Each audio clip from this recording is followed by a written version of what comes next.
Hello and welcome to Valley View News. I'm Alan Leyva. And I'm Elise Linares. The Pentagon has requested an additional $200 billion to fund the war with Iran, a proposal that will require approval from Congress and is likely to face scrutiny. While Defense Secretary Pete Hegseth did not confirm the exact amount, he acknowledged the need for more funding and said the administration would work with Congress to secure it. Hegseth says it takes money to kill bad guys. The UK is denouncing what it called Iran's reckless attacks after ballistic missiles were fired toward the joint U.S.-UK Diego Garcia military base in the Indian Ocean. Meanwhile, Tehran says U.S. and Israel have struck Natanz uranium enrichment facility. Israel says that the U.S. and Israeli strikes on Iran will increase significantly this week, despite President Trump saying he is considering winding down the U.S. military efforts in the Middle East. At least 10 Palestinians are recovering after settler attacks across the occupied West Bank, following the funeral of an Israeli settler killed in a car crash a day earlier. The Palestinian Red Crescent says victims in Deir al-Hatab included a man shot in a foot and a woman suffering from smoke inhalation. Videos show homes and cars set on fire near villages east of Nablus. The Israeli military said to detain 5 Israeli civilians and seize weapons while responding to the violence. The United Nations reports at least 25 Palestinians have been killed by Israeli settlers and Israeli forces so far this year.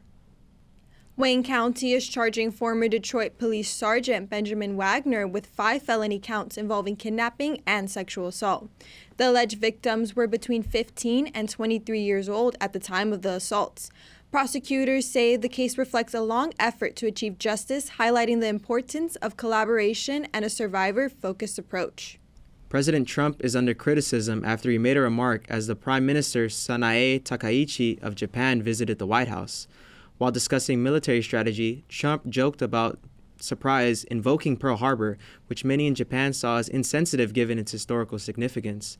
The remark sparked backlash and concern, with some criticizing the use of a painful historical event for humor and others worrying if it could strain U.S. and Japan relations. Senate Republicans are voting to advance the debate on the Save America Act, a controversial election year bill backed by President Trump and conservative lawmakers. The legislation would require a photo ID to vote, proof of citizenship for registration, and would mandate that states share voter rolls with the Department of Homeland Security to remove suspected non-citizens. Democrats oppose the bill but lack enough support to block it outright, setting up a prolonged and contentious debate. Cesar Chavez's institutions are distancing themselves from his legacy as a labor unionist and political activist after sexual abuse allegations surfaced. A California State University Fresno statue is now covered and will be removed, while other locations across the U.S. bearing his name are reconsidering or removing it. In Denver, a bus was taken down and plans were announced to rename a park, reflecting a broader reevaluation of Chavez's public honors. Robert Mueller, the former U.S. special counsel who led the investigation into Russian interference in the 2016 election, has died at age 81. The cause of death has not been disclosed, but his family confirmed he passed away Friday night and are requesting privacy. Mueller also served as the director of the Federal Bureau of Investigation from 2001 to 2013, beginning just before the September 11th attack.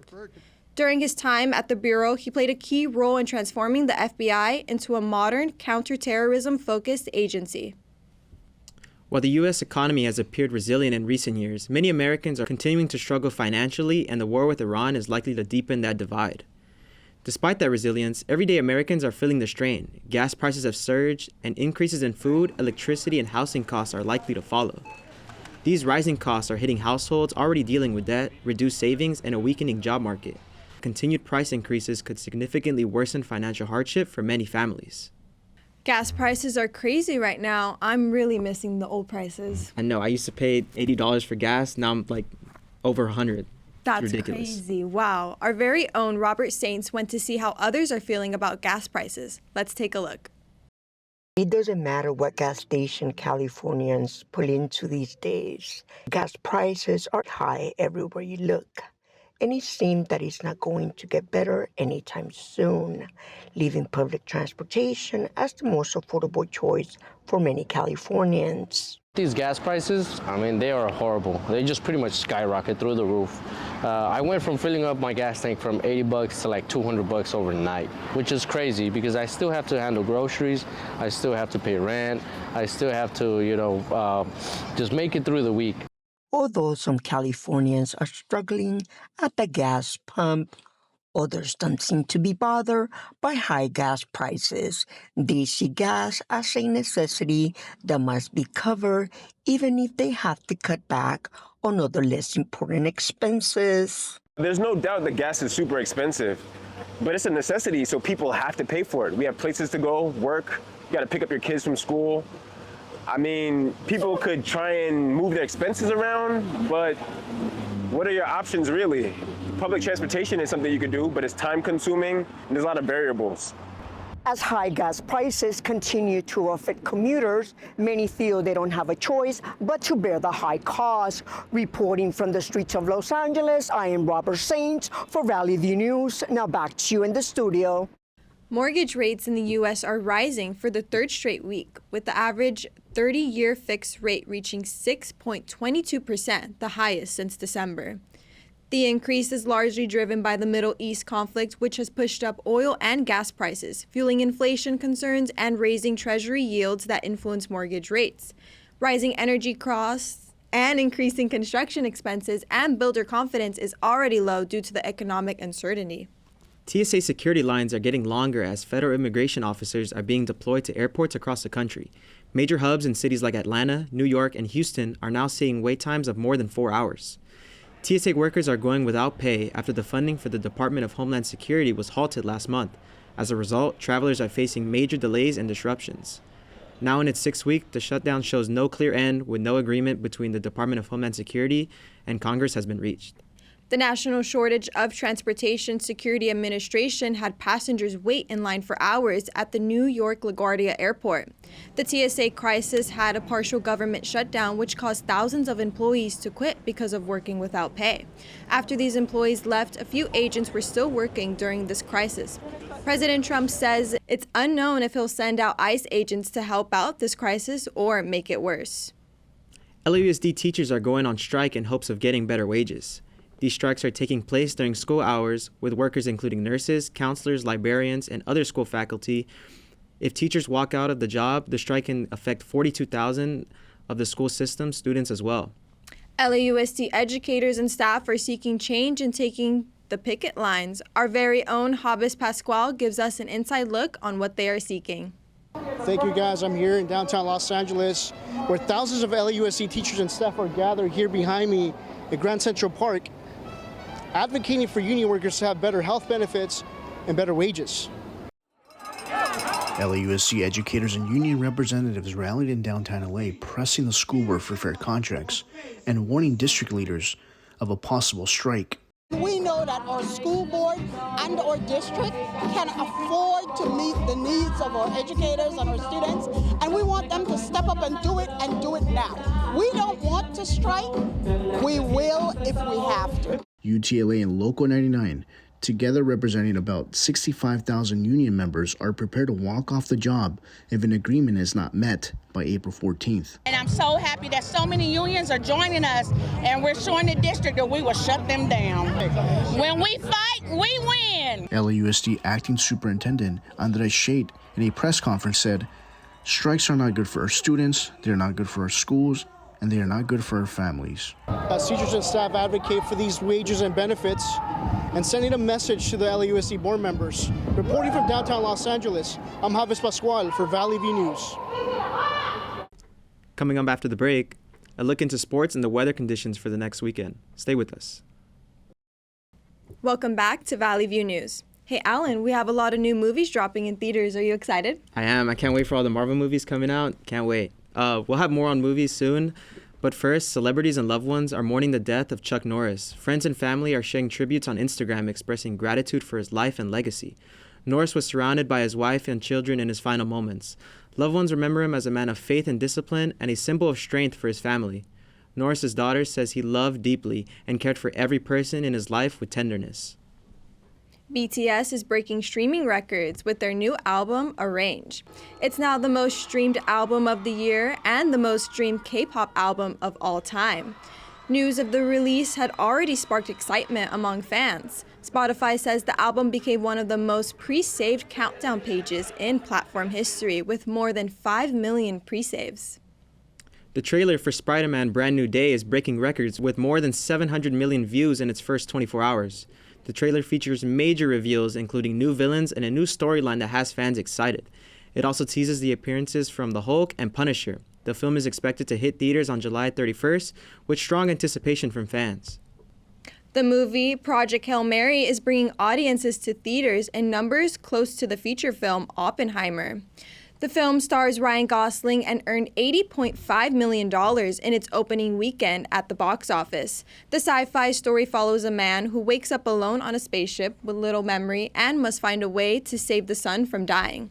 The film has topped the domestic box office, surpassing expectations. With many exciting movies expected to come out this year, our very own Luca covers the opening weekend for the film Project Hail Mary. A highly anticipated sci-fi adventure has officially landed in theaters this weekend. Project Hail Mary, starring Ryan Gosling, has already been earning strong reactions from both critics and audiences. At the AMC Burbank 16, moviegoers walked out surprised by just how exciting and heartfelt the film turned out to be. Some even called it a must-see on the biggest screen possible. Honestly, I just got out of it. I just watched it. It was amazing. It held my interest from start to finish. The shots were really good, like the VFX.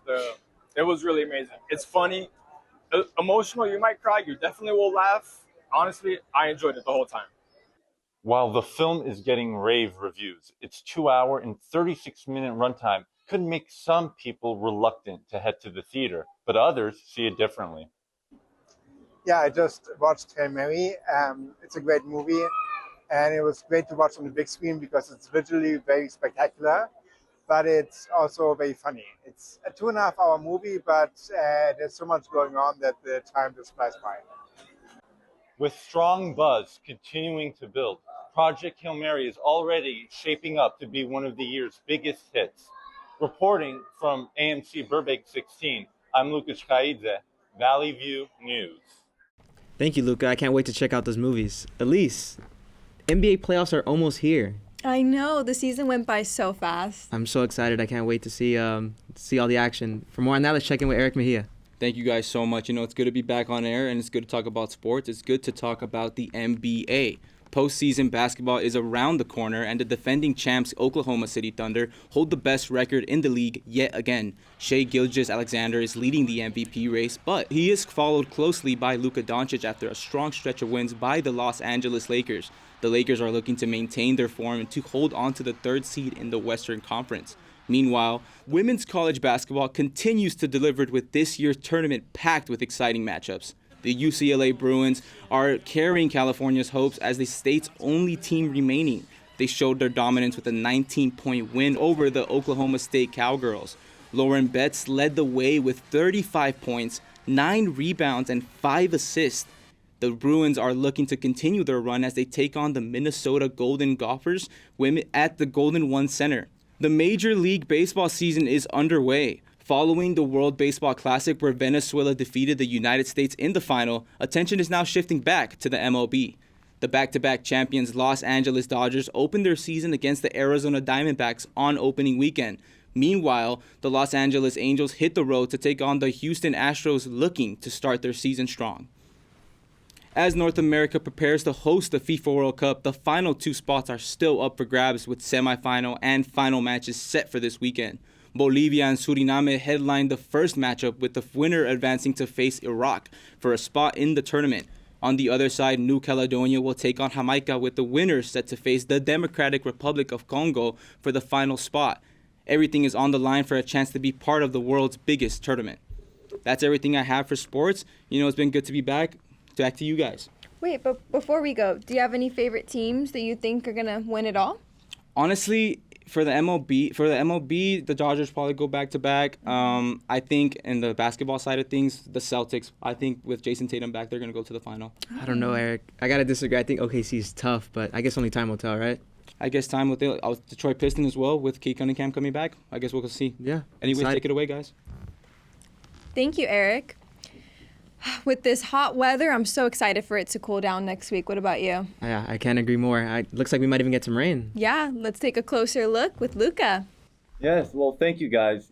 The good news is that it's not going to be nearly as hot as last week. So let's take a look at the weather. Heading towards the valleys, it will be warmer with highs ranging from the mid-80s to the mid-90s during the weekend, with mostly clear skies with some fog during the nights. This weekend will be the hottest out of the whole week until it drops to the mid-70s early next week, with a surprise chance of rain expected on Wednesday.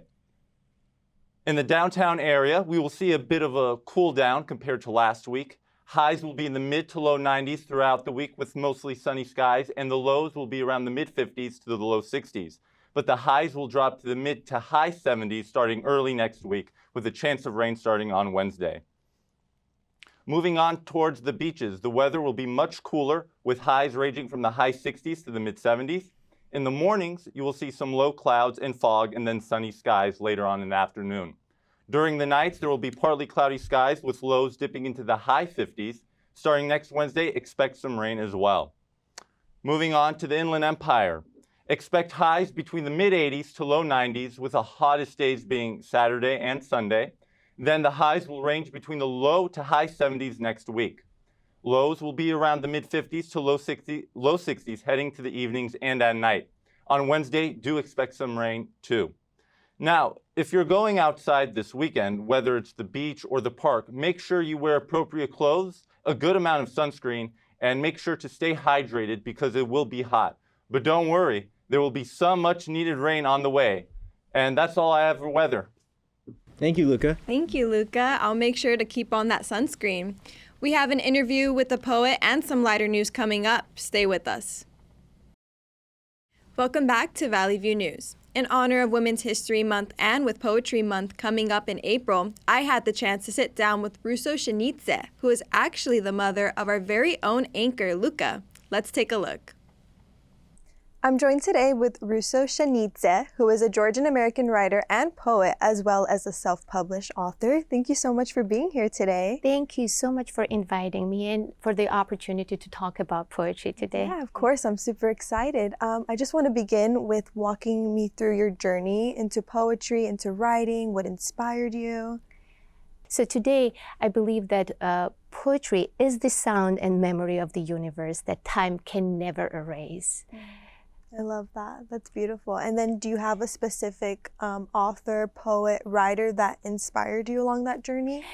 Let me just go back and I'll tell you something. I'll share with you my favorite childhood poet was Galaktiont Abidze. I was actually, when I was 8 years old, I began writing and composing my own poems. And I was in love with poetry. I was so inspired by poems that the only thing I wanted to do is to learn, memorize, and recite poems. And sometimes I was driving my parents crazy because that's the only thing I wanted to do. I kept reciting and reciting poems. But then as I grew up, life became busier and you know, honestly, I had to work, I had to take care of my children, and I just abandoned poetry and writing because it's not because I didn't love it, but I just questioned myself. What can I do with it? I cannot make a living with poetry. I have to work. I have to pay my bills. But one thing I'll tell you, Elise, that poetry never abandoned me. You know, Rumi says, what you seek is seeking you. And I think for a long time I was searching for something that I didn't know what it was. But today I understand it's writing and poetry. But I don't think that poetry was seeking me. It was just simply following me along my journey and kept reminding me of itself and calling me, but I did not pay attention to it. And you know why? Sometimes I believe, and this is what I want to share with you and with everyone, that what is truly yours, it will never leave you. And what I mean by that, you know, when I was young, I couldn't recognize poetry. It is because I was not ready for it. That's what I believe. And sometimes when we are young, because every person has a gift. You come into this world with a gift. But sometimes some people discover their gifts when they're young, and some they discover them later. Either way is a blessing. But you know, what I want to share with you is that while you're searching for something, you might not know now, you may know, but in the meantime, it's important to keep learning, keep growing, keep expanding and creating, and also try different things. Sometimes learn new skills, learn new languages. Languages are fascinating. I love languages. And also challenge yourself. Things can be hard, but challenging is so important because one day when you discover your gift, whatever it is, then those skills and experiences will help you use that gift as a very powerful tool. And you asked me who is my favorite poet or if I have any favorite poem. Honestly, I don't have a favorite poet. I used to have, and when I was a child, it was Galak Diontabidze, but today I love so many poets and I love so many poems. And if we have time, I would love to actually recite a few poems. Yeah, of course. In different languages to show how deeply connected we all are. Yeah, beautiful. I mean, whenever you're ready, you can take it away. Yes, I'd love to start. Yeah. Okay, let me think.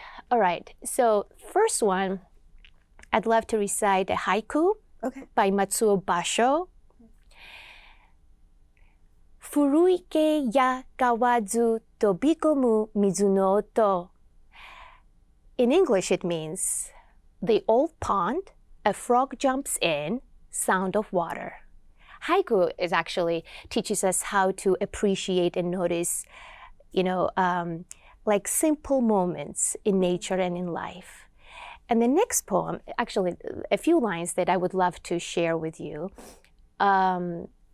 It's going to be in my native language, in Georgian, from Without Love, written by Galak Diontabidze. Again, my favorite poet, Georgian poet.